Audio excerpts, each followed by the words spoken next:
नमस्कार, जोहार, स्वागत है आपका डिजिटल झारखंडी समाचार में। चलिए झारखंड की आज की बड़ी और तमाम मुख्य खबरों पर विस्तार से बात करते हैं, पर उससे पहले आपसे छोटी सी अनुरोध है कि कृपया वीडियो को एक प्यारा सा लाइक अवश्य कर दीजिएगा, क्योंकि आपका एक लाइक करना ही हमारे मेहनत का फल होता है। तो चलिए शुरुआत करते हैं आज की पहली और बड़ी खबर से। इस वक्त की बड़ी खबर झारखंड से आ रही है, जहां पर झारखंड में 13वें महाधिवेशन की तैयारी में जुट गया है झारखंड मुक्ति मोर्चा।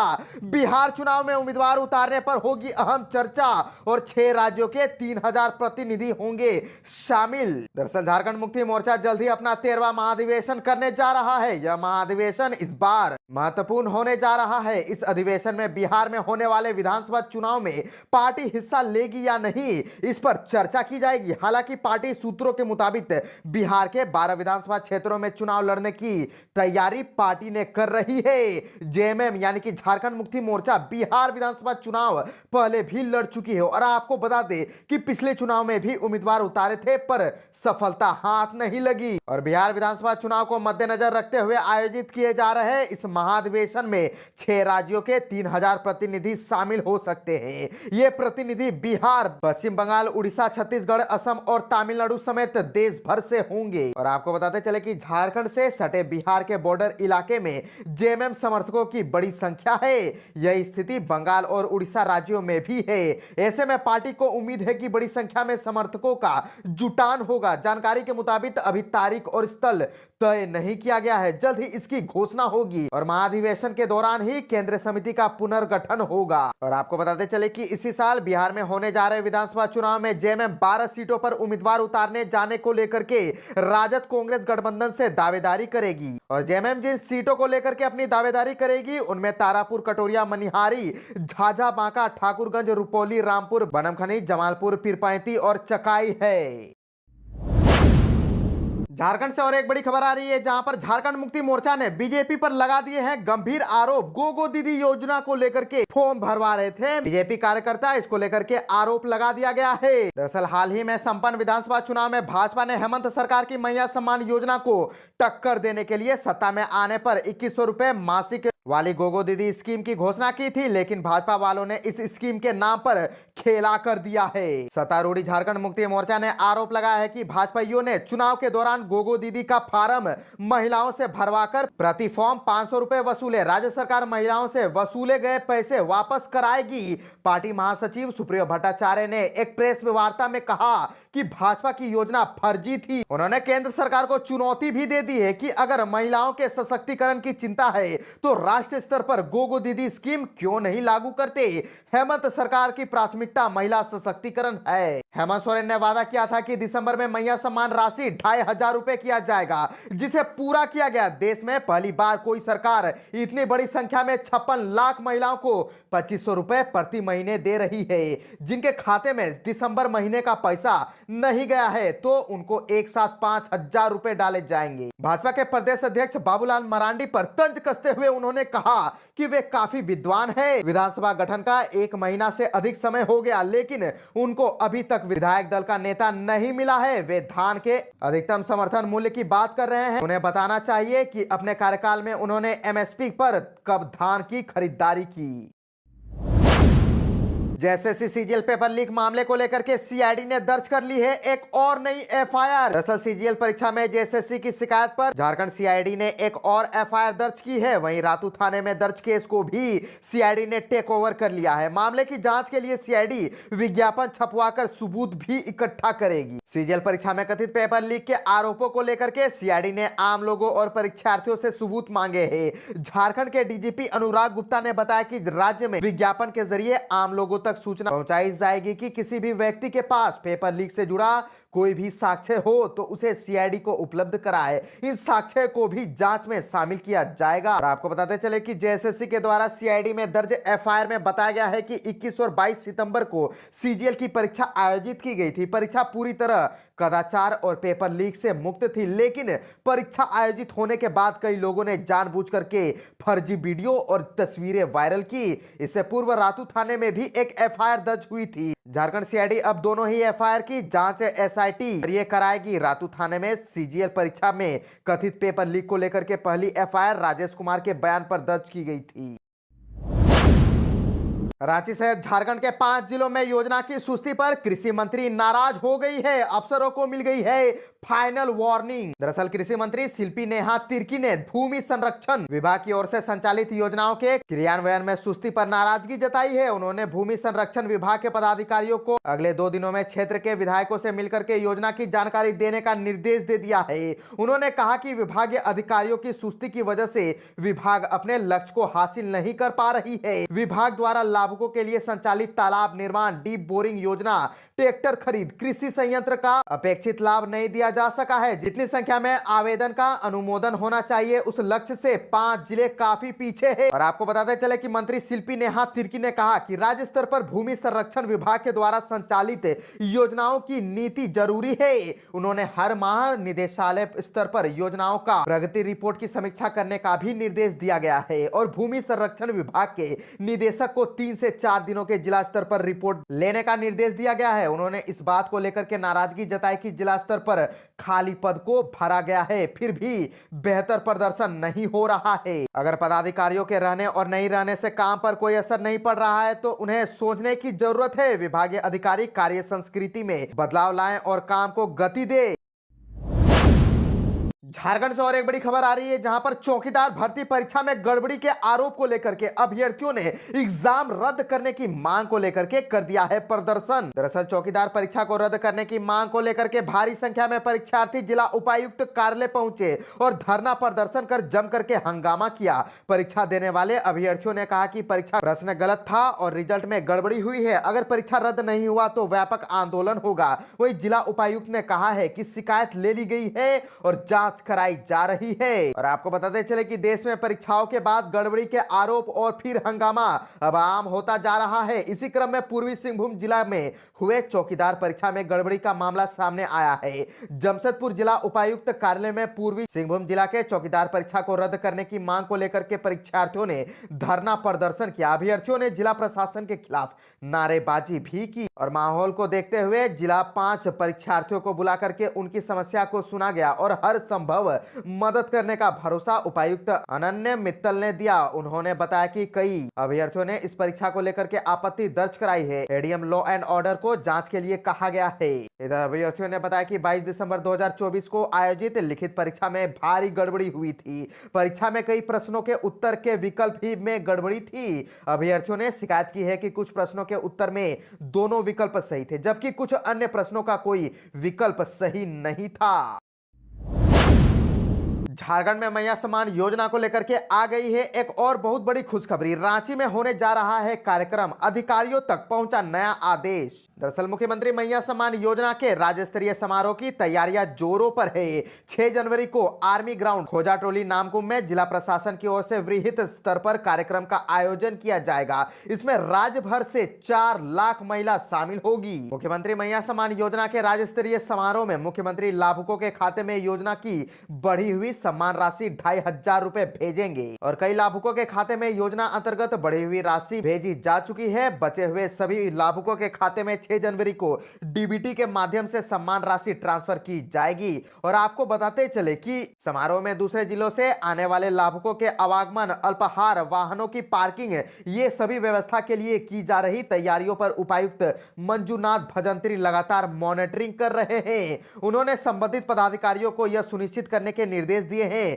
कि कार्यक्रम में शामिल होने वाली महिलाओं को किसी तरह की परेशानी ना हो। झारखंड बीजेपी ने स्कूलों की बदहाल स्थिति को लेकर के कांग्रेस और झारखंड मुक्ति मोर्चा पर बोल दिया है हमला। दरअसल झारखंड बीजेपी ने स्कूलों की बदहाल स्थिति को लेकर के हेमंत सरकार पर करारा हमला बोल दिया है।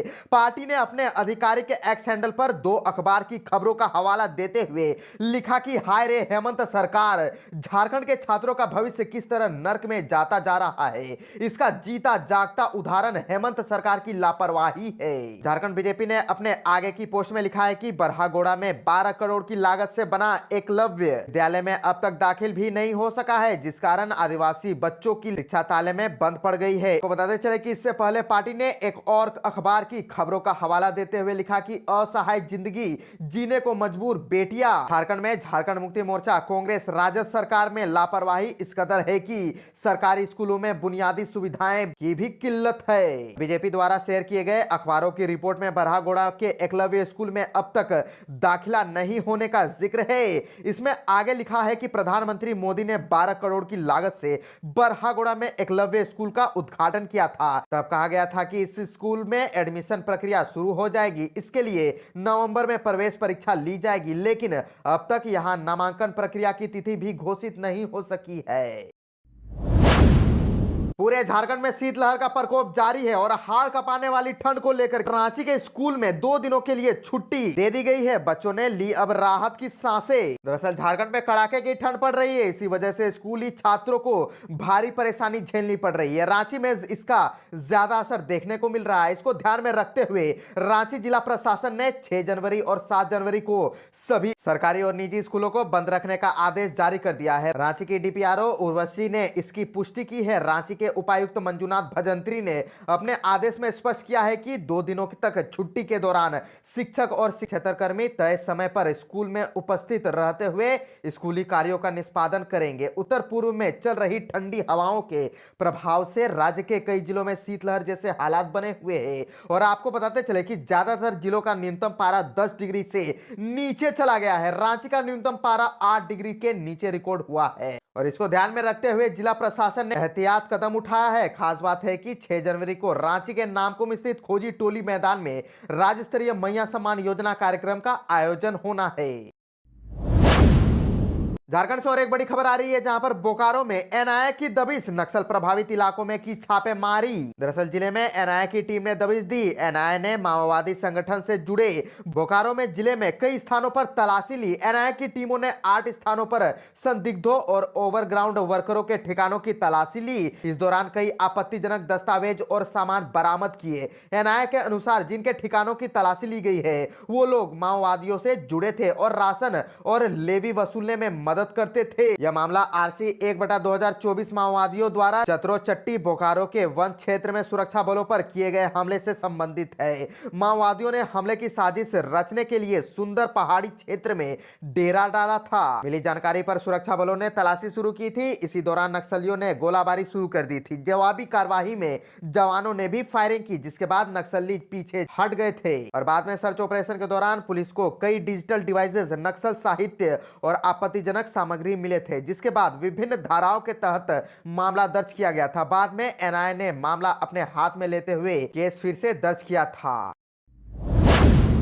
धनबाद के कोयला तस्करों ने ग्रामीणों पर की फायरिंग, आक्रोशित लोगों का आंदोलन जारी। दरअसल धनबाद जिले में कोयला तस्करी में शामिल धंधेबाजों का मनोबल काफी बढ़ा हुआ है। यही कारण है कि कोयला चोरी का विरोध करने पर कोयला तस्कर फायरिंग और मारपीट करने से भी गुरेज नहीं करते हैं। ताजा मामला राम कनाली ओपी क्षेत्र के केसलपुर कुम्हरा बस्ती का है। कोयला चोरी का विरोध करने पर तस्करों के द्वारा न सिर्फ फायरिंग की गई बल्कि पथराव और मारपीट भी की गई। पुलिस ने मौके से खोखा भी बरामद किया है। इस घटना में 5 से 6 लोग घायल हुए हैं। ग्रामीण टिंकू प्रजापति ने बताया कि अंबे आउटसोर्सिंग के अवैध तरीके से कोयला का खनन किया जा रहा है। कोयला तस्कर के द्वारा किए जा रहे अवैध उत्खनन के कारण आसपास के इलाके में बसी आबादी के ऊपर खतरा मंडराने लगा है। अचानक जमीन धंस गई, जिसके कारण ग्रामीणों ने विरोध किया और आंदोलन पर उतर गए और जिस जगह से कोयला की तस्करी रात में की जा रही है उसी स्थान पर ग्रामीण रात में धरना पर बैठे थे। झारखंड में पारा शिक्षकों की आकलन परीक्षा आज, मैट्रिक व इंटर परीक्षा को लेकर के भी आ गया नया अपडेट। दरअसल झारखंड एकेडमिक काउंसिल द्वारा आयोजित 9वीं, 10वीं और 12वीं की परीक्षा में इस वर्ष कुल 12,61,091 परीक्षार्थी शामिल होंगे। इसमें 10वीं बोर्ड की परीक्षा में 4,33,000 बच्चे शामिल होंगे, जबकि इंटरमीडिएट परीक्षा में कुल 3,50,000 बच्चे शामिल हो रहे हैं। 9वीं कक्षा की परीक्षा 29 और 30 जनवरी को आयोजित की जाएगी। इस परीक्षा में 4,77,096 परीक्षार्थी शामिल हो रहे हैं। इस संबंध में जैक ने सूचना जारी कर दी है। परीक्षा सिर्फ 5 अनिवार्य विषयों पर लिया जाएगा, जो पूरी तरह से OMR सीट पर होगा। छात्र छात्रा द्वारा चयनित इन 5 अनिवार्य विषयों पर भाषा 1, भाषा 2, गणित, विज्ञान एवं सामाजिक विज्ञान शामिल होंगे। 9वीं की परीक्षा निर्धारित केंद्रों पर आयोजित होगी। इस परीक्षा में प्रत्येक विषय में 40 अंकों के बहुविकल्पीय प्रश्न पूछे जाएंगे। साथ ही 10 अंकों का आंतरिक मूल्यांकन विद्यालय स्तर पर किया जाएगा। परीक्षा का प्रवेश पत्र 20 जनवरी से जैक के वेबसाइट से डाउनलोड किया जा सकेगा। वहीं आपको बताते चले कि 8वीं कक्षा की परीक्षा 29 जनवरी को आयोजित की जाएगी। इसे लेकर के पूरी तैयारी कर ली गई है। इस परीक्षा में 50 अंकों के बहुविकल्पीय प्रश्न पूछे जाएंगे, जो OMR सीट पर लिया जाएगा। साथ ही 100 अंकों का आंतरिक मूल्यांकन विद्यालय स्तर पर किया जाएगा और परीक्षा एक ही दिन 2 पालियों में आयोजित की जाएगी। और आपको बताते चले कि पारा शिक्षकों की आकलन परीक्षा आज आयोजित की गई है। इसे लेकर के परीक्षा केंद्रों में पूरी व्यापक व्यवस्था कर ली गई है। झारखंड से और एक बड़ी खबर आ रही है, जहां पर एमओ ने मीटिंग की और कहा कि डीलर प्रत्येक महीने का राशन करे वितरण। दरअसल प्रखंड कार्यालय में सभागार में एमओ फखरे आजम ने राशन डीलरों के साथ बैठक की। कहा कि सभी राशन कार्ड धारियों व सदस्यों का बायोमेट्रिक EKYC कराना है। डीलरों को प्रतिदिन दुकान खोल करके प्रति महीने का राशन वितरण करने का निर्देश दिया गया है। नवंबर का दाल वितरण आगामी 15 जनवरी तक करेंगे। तो कार्डधारी सालों से राशन नहीं ले रहे हैं, वैसे कार्डधारियों की जांच करते हुए उनके कार्ड को रद्द या उन्हें राशन उपलब्ध करवाएं। मौके पर डीलर एसोसिएशन के अध्यक्ष आशुदल अंसारी सहित कई और मौजूद थे।